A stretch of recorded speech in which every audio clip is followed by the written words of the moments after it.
আমার চলার সাথী, হায়াতে জীবনে তোমাদের সঙ্গে চলাফেরা ওঠা বসা করেছি। কত ভাষাতে চলাতে ফেরাতে লেনদেনে চড়াই উতরাই হয়ে গেছে। তো আমি বিদায়ের প্রাক্কালে নিজের কানে শুনতে চাইছি, আমি আমরে বিনাশ কেমন লোক ছিলাম তোমরা বলো। আমার কাছ থেকে তোমরা কেমন ব্যবহার পেয়েছো? যেটা দেওয়া দরকার ওই জিনিসটা কতটা পরিমাণ তোমাদেরকে দিতে পেরেছি? তখন সমস্ত লোক বলছে, ও রসুলের সাহাবী আমরে বিনাশ, আপনি হতাশ হবেন না। যে বিষয়টা নিয়ে আপনি চিন্তিত হয়ে গেছেন যে আমি বিদায় চলেছি, আমার সঙ্গে আমার রব কেমন ব্যবহার করবে, আমরা এতগুলি লোক সাক্ষী দিছি আপনার ব্যবহারে আমরা সন্তুষ্টর জীবন কাটিয়েছি।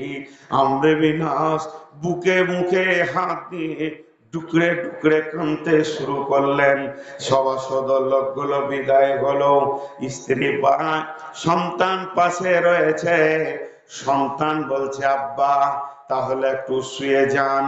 এবার শোয়াতে যাচ্ছে, এমন সময় সন্তানের মুখ থেকে বের হচ্ছে, আব্বা আপনাকে ডাকছি, দেখছি অনেক হতাশায় ভুগছেন, আপনার ভিতরে প্যালপিটেশন শুরু হয়ে গেছে, আপনার পরকালের চিন্তা এসে গেছে। আব্বা আপনি কি জানেন না আপনার নামের পাশে রয়েছে রাদিয়াল্লাহু আনহু, কারণ আল্লাহ আপনার উপরে রাজি আছে। আর এটা আমার নবী আপনাকে টাইটেল দিয়ে গেছেন, অতএব আপনার মতো মুসাফিরের তো কোনো চিন্তা নাই। এই কথা যেই বলা, আমরে বিনাশ বলছে, বেটা রে তুই কি তোর বাপকে চিনিস? তোর বাপের পরিচয়টা তুই লে। তোর বাপের ব্যাপারে তোর ধারণা ক্লিয়ার নাই। তোর বাপের জীবনটা তিনটে ভাগে বিভাজন হয়েছে। তোর বাপ এই পৃথিবীতে যতগুলো শ্বাস নিয়েছে ছেড়েছে, তোর বাপ এই পৃথিবীতে যতদিন সূর্যের আলো দেখেছে, বেটারে তোর বাপের জীবনটা তিন ভাগে ভাগ হয়ে গেছে। হে বেটা, আমি যেটা হারিয়ে দিয়েছি ওইটা যদি আমি পেয়ে যেতাম, আর যেটা আমি পেয়ে গেছি এটা যদি আমি হারিয়ে দিতাম, তাহলে নিজেকে খুশনসিব মনে করতাম। আমি যেটা হারিয়ে দিয়েছি ওই মালটা যদি পেয়ে যেতাম, যেটা আমি পেয়েছি এটা যদি আমি হারিয়ে দিতাম, তাহলে নিজেকে খুশনসিব মনে করতাম। কি বুঝলেন? কি বুঝলাম? আমরা বিনাশ কি হারিয়েছিল আর কি পেয়েছে? যে আমরা বিনাশ কি হারিয়েছে আর কি পেয়েছে? কথার কথা একটু বুঝায়, হারানোটার পাওয়াটা। ও বলতে চাইছে আমি পৃথিবীতে বেঁচে আছি 70 বছর, এর ভিতরে 50 থেকে 55 বছর রসুলের বিরুদ্ধে জীবন কাটিয়েছি। ওইগুলো তো জীবনে আমি পাইনি, নোংরা কাজে চলে গেছে। আর মাত্র 15টা বছর রসুলের পক্ষে আছি। তা 15 বছর যদি হারিয়ে গিয়ে 55 বছর পেতাম তা লাভ হতো, ওইটা বলতে চাইছি। তারপরে বলছে, বেটা শোন, তোর বাপের প্রথম নম্বরটা তুই শোন। তোর বাপের প্রথম জীবনটা ছিল রসুলের জানের দুশ্মন। এই মদিনার মাটিতে, মক্কার মাটিতে রসুলের যত দুশ্মন আছে একটা লিস্ট বানিয়ে নে।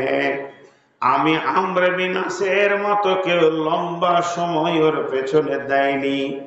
আমার ধ্যান জ্ঞান খাওয়া দাওয়া সব ছেড়ে দিয়ে খালি মদিনার গলিতে গলিতে তালোয়ারের কোষ মুক্ত করে নিয়ে খাপকে ফেলে দিয়ে খোলা তালোয়ার নিয়ে ঘুরতাম, কখন নবী মোহাম্মদের মাথাটা গর্দন থেকে নামিয়ে দেব। এটাই ছিল আমার জীবনের নিশা, এটাই ছিল আমার জীবনের ধ্যান।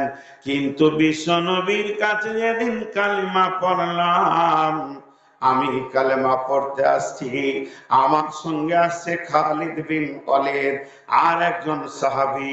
এরা মক্কা থেকে 3 জন ঘোড়া নিয়ে মদিনা মানওয়ারায় পৌঁছিয়ে জুলহুলাইফার কাছে পৌঁছিয়েছে। এমন সময় বিশ্বনবীর এক সাহাবী রসুলকে সংবাদ দিয়ে দিলেন, ইয়া রাসূলুল্লাহ, ইয়া হাবিবাল্লাহ, ও দয়ার নবী গো, খালিদ বিন ওয়ালিদ আর আমর বিন আস আপনার কাছে কালেমা পড়ার জন্য আসছেন। এই কথা যখনই শুনে নিলেন, বিশ্বনবী উঠে দাঁড়ালেন, তাদেরকে স্বাগতম দেওয়ার জন্য রেডি হয়ে গেলেন।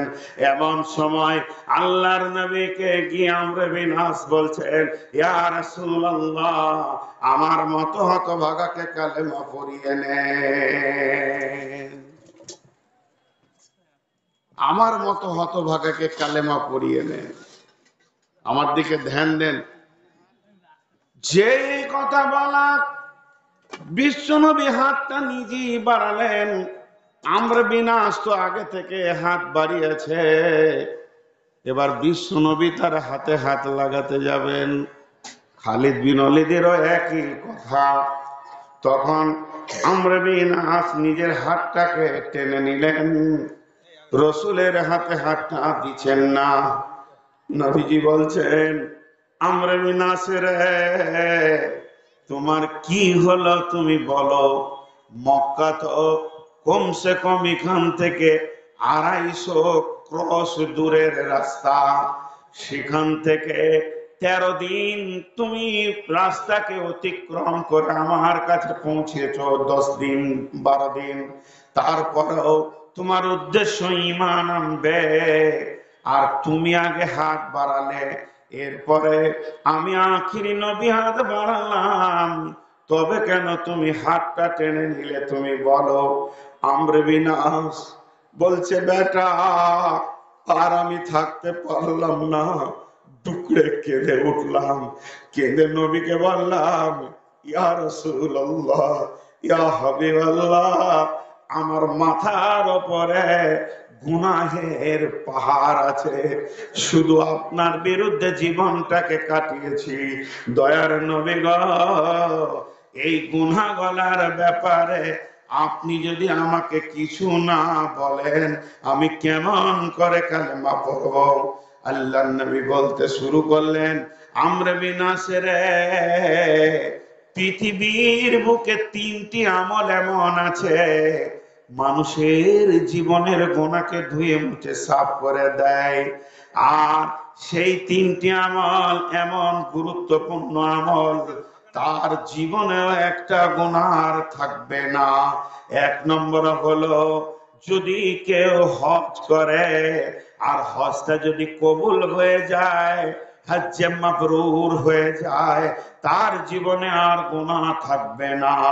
2 নম্বরে, যদি কেউ হিজরত করে ঈমান বাঁচানোর জন্য, মালদার লোক বাড়ি ঘর সব বিক্রি করে বর্তমান চলে যায় শুধু ঈমান বাঁচানোর জন্য, যেদিন সে হিজরত করবে জীবনের গুনাহ মাফ হয়ে যাবে। 3 নম্বর, যখন কেউ কালেমা পড়ে রে আমর বিন আস, সারা জীবন যদি সে মূর্তি পূজা করে, তারপরেও যখন সে কালেমা শাহাদাতের সাক্ষী দেবে, জীবনের গুনাহ মাফ হয়ে যাবে। যে কথা বলা, এমন সময় নবীর হাতটা ধরে নিয়ে আমর বিন আস বললেন, আশহাদু আল্লা ইলাহা ইল্লাল্লাহ ওয়া আশহাদু আন্না মুহাম্মাদান আবদুহু ওয়া রাসূলুহু। এরপর আমর বিন আস বলছে, বেটা, ওই মুমূর্ষ অবস্থায় বিছানায় বলছে, বেটা রে, আমাকে যদি তুমি রসুলের চেহারা সম্পর্কে জিজ্ঞেস করো, যত সাহাবী আছে রসুলের নাকটা কেমন, চোখটা কেমন, ভুরু কেমন, চোখের পাতা কেমন, কপাল কেমন, মাথার চুল কেমন বলে দেবে, কিন্তু আমি আমরে বিন আস রসুলের চেহারা বলতে পারবো না।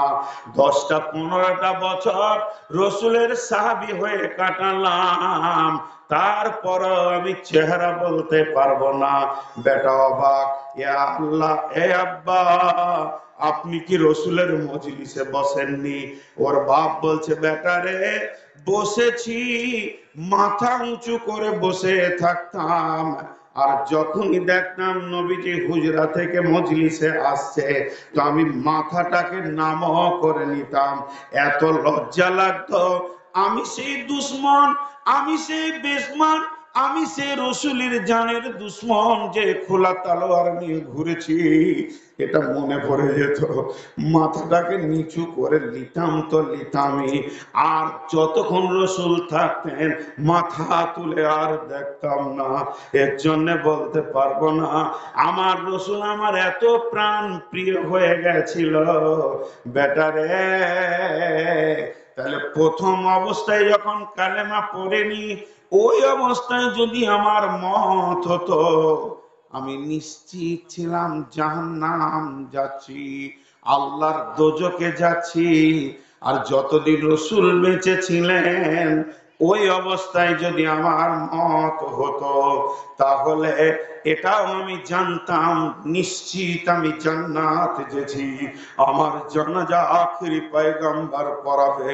বেটারে, যেদিন থেকে নবীজি বিদায় নিয়েছেন, নবীহারা জীবন কাটাচ্ছি, আর গাইড করার কেউ নাই, আগলে রাখার কেউ নাই, গুনাহ থেকে বাঁচিয়ে রাখার কেউ নাই। এখন আমি নেকি করেছি না গুনাহ করেছি, বেটারে আর বুঝতে পারছি না। ও আমার বেটা, শোনো, আমি যখন মারা যাব, কাঁদনে ওয়ালি মহিলা আমার পেছনে নিয়ে যেও না, রাতের আঁধার মাটি দিও রে বাবা, আলো জ্বালিয়ে বেঈমানের মুখ কাউকে দেখাইও না। বেটারে, ওসিয়ত করে গেছি বাবা, জানাজা পরে রাতে রাতে গোরস্থানে দিয়ে দিও। এ কথাগুলো কে বলছেন? রসুলের বিখ্যাত সাহাবী হযরতে আমর বিন আস রাদিয়াল্লাহু তাআলা আনহু।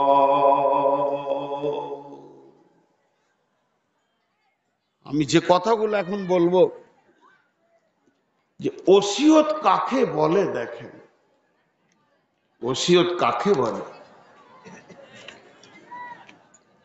ওসিয়ত এমন একটা জিনিস, ভাই মাইক ম্যান একটু সাউন্ড বাড়াও ভাই, আমার গলা বসে আছে। যেগুলো ফিডব্যাক বক্স দিয়েছো আমাকে, ওইগুলো একটু বাড়াও সোনামানি, জেগে আছো।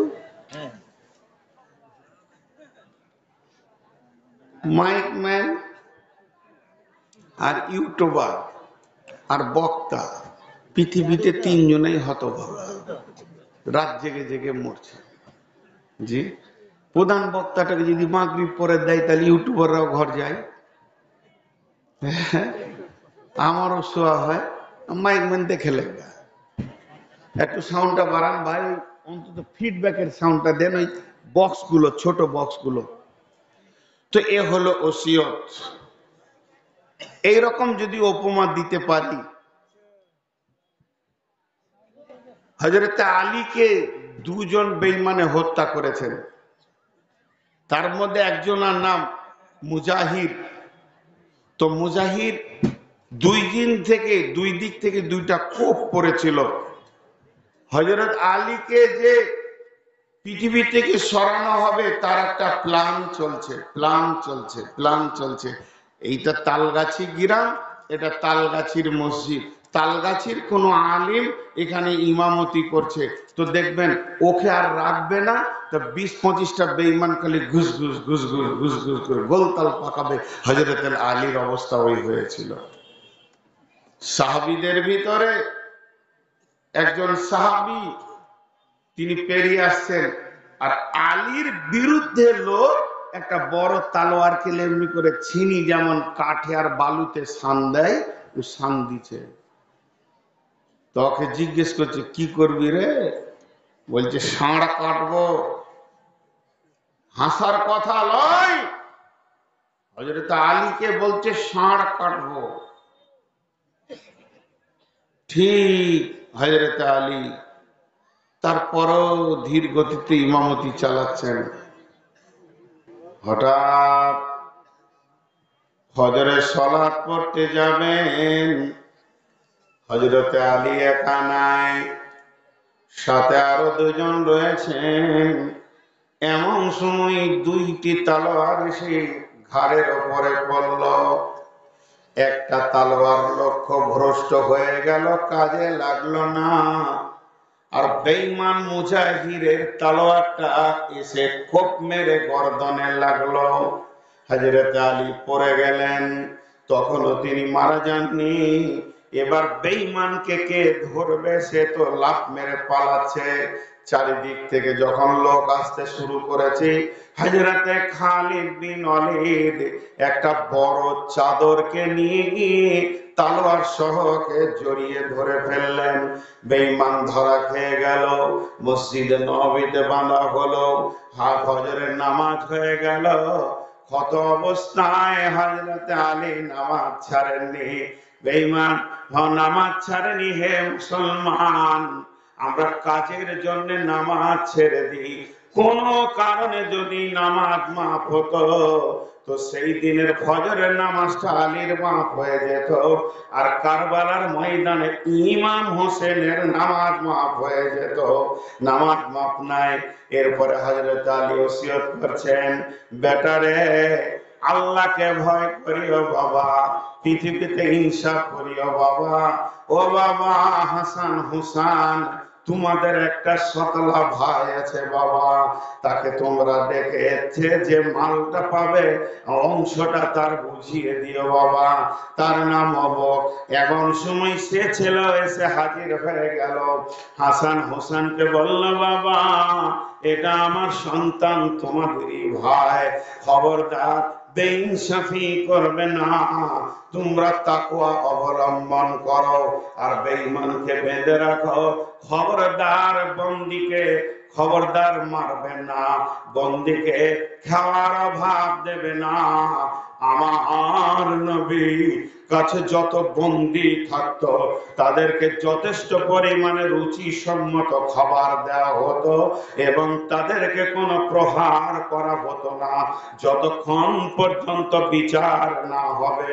ও বাবা হাসান হুসান, আমি যদি মারা যায় তাহলে তোমরা যা বিচার করবে করে লিও, কতলের পরিবর্তে কতল করে লিও। তবে যদি আল্লাহ আমাকে বাঁচিয়ে রাখে, এর বিচার আমি নিজের হাতে করব। বাবা হাসান হোসেন, তোমরা বিচার করতে যেও না। তাকওয়া অবলম্বন যেটা বললাম বাবা, তোমরা কি বুঝেছ তাকওয়া কাকে বলে? তাকওয়া বলে পবিত্রতা অর্জন করাকে তাকওয়া বলে। যার দিলে ভয় আছে সে প্রথমেই পবিত্রতা অর্জন করবে। পেশাব পায়খানা ফরজ গোসল বাদ যাবে না বাবারে, অতএব এগুলো করবে। ও বাবা হাসান, তাড়াহুড়ো করে উজু করিও না বাবা, তাড়াহুড়ো করে উজু করার নাম তাকওয়া নয়। নামাজ তো ধীরে ধীরে পড়বি, তার থেকেও ধীরে ধীরে উজুটা করিও বাবা। আল্লাহর নবী বলে গেছেন, লা সালাতা ইল্লা বিতহুর, তোমার নামাজ হবে না যদি উজুটাই না হয়। বিশ্বনবী ছেলেদেরকে সুন্দর করে, এবং হযরতে আলী ছেলেদেরকে ওসিয়ত করে ধীরে ধীরে পৃথিবী থেকে বিদায় নিলেন। দেখেন, তলোয়ার খোয়ার পর মরবে, তারপরে ওসিয়ত বন্ধ করছে না ছেলে পিলেকে। এখনকার দুটো ক্যান্সার এসেছে পৃথিবীতে, একটার নাম হচ্ছে ক্যান্সার আর একটার নাম হচ্ছে করোনা, যার মেডিসিন উঠেনি। ক্যান্সারটা কি? ছেলেরা মানে অভিভাবকেরা বলছে দেখে লেগা, এটা হচ্ছে ক্যান্সার। আর করোনাটা কি? যে কোনো ভুল চোখে বলতে গেলে প্রথম শব্দ বলছে তোর কি, বাস। ই বলছে দেখে লেগা আর ও বলছে তোর কি, এই তোর কি শব্দটা যেদিন থেকে উঠেছে সেদিন থেকে পৃথিবী বেপরোয়া হয়ে গেছে। আমরা তো নিজের শিক্ষককে যদি দেখেছি, এখনো 53 বছর বয়স চলছে, আমার শিক্ষক প্রাইমারি অ আ পড়েছি বেঁচে আছে হিন্দুদের। তো হাটে যদি আসতো, ওকে যদি দেখে নিতাম তো আর ব্যাগ ট্যাগ নিয়ে কাঁচুমুচু করতাম, কিরে কোথায় যাচ্ছিস, কোথায় থাকছিস, দেখিস সাবধানে থাকবি, তোদের উপরে হিন্দুরা অত্যাচার করছে রে বাবা, এরকম কথা বলতেন। হ্যাঁ স্যার, হ্যাঁ স্যার, হ্যাঁ স্যার। আর এখন হাই স্কুলের মাস্টার এমনি করে দেখে ছাত্র আছে নাকি, ছাত্র থাকলে ইট মেরে দেবে, ভয়ে অন্য রাস্তায় যায়, ভয়ে অন্য রাস্তায় যায়। কয়েকদিন আগে ফেসবুকে দিয়েছিল যে হেডমাস্টার শুধু কান মুলে দিয়েছে, ইংলিশ মাস্টার, সায়েন্সের মাস্টার কান মুলে দিয়েছে, তার জন্য ওর গুন্ডা চাচা গিয়ে অফিসে মেরে এসছে। তোর কি? আর দেখে লজ্জা, দুটোতে সমাজকে শেষ করে দিয়েছে। আমরা তো আব্বা দূরের কথা, স্কুলে যদি মার খেয়েছি তো তাকিয়ে দেখতাম যে কেউ আব্বাকে বলে দিবে নাকি। তার যদি আব্বাকে বলে দেয় জাজু মার খেয়েছে নূর মোহাম্মদ, আর একবার পিটনি পড়বে, মাস্টার কেন মারলো। হাই স্কুলে মাস্টার মেরেছে আমার গ্রামের একটা ছেলেকে, তো মারটা বেশি হয়ে গেছে, তো সঙ্গে সঙ্গে ল্যান্ড ফোন ছিল, টিএনটি ফোন, তারের ফোন, তখন মোবাইল ছিল না, ওর বাপকে ফোন করছে হাজি সাহেবকে, হাজি সাহেব আপনার ছেলেটা ট্যালেন্টেড, ভালো ছেলে, একটু মার বেশি হয়ে গেছে। হেডমাস্টার হেডমাস্টার ভয় খেয়ে গিয়েছে। তোর আব্বা উত্তরে বলছে ভ্যান পাঠাতে হবে নাকি, তখন ভ্যান ছিল, পা ভ্যান, বলে না ভ্যান পাঠাতে হবে না। তাহলে মার আবার কি হলো? মার এমন দিবেন যেন ভ্যান পাঠাতে হয়। আমি ছেলে চাই না, মানুষ চাই। মানুষ হয়েছে, অভিভাবক চেয়েছে। তো কি সুন্দর ওসিয়ত করছেন গার্জেন তার সন্তানকে। এবার আসেন আমি মেন বক্তব্যে চলে যাই। আল্লাহ ওসিয়ত করছেন কত হালকা, দেখেন হালকা। এখানে একটা ছোট্ট কথা বলবো, সমাজ মানুষকে চায় যে 100-তে 1 ভালো থাকুক। আমার এতটুকু ত্রুটি, কোন ছেলের সামনে দিয়ে হাঁটছে, ওই হাঁটবি কেন, মারবো, থাকবো, চল ওদিকে বস, আমি বলেছি অন্যায় হয়ে গেছে,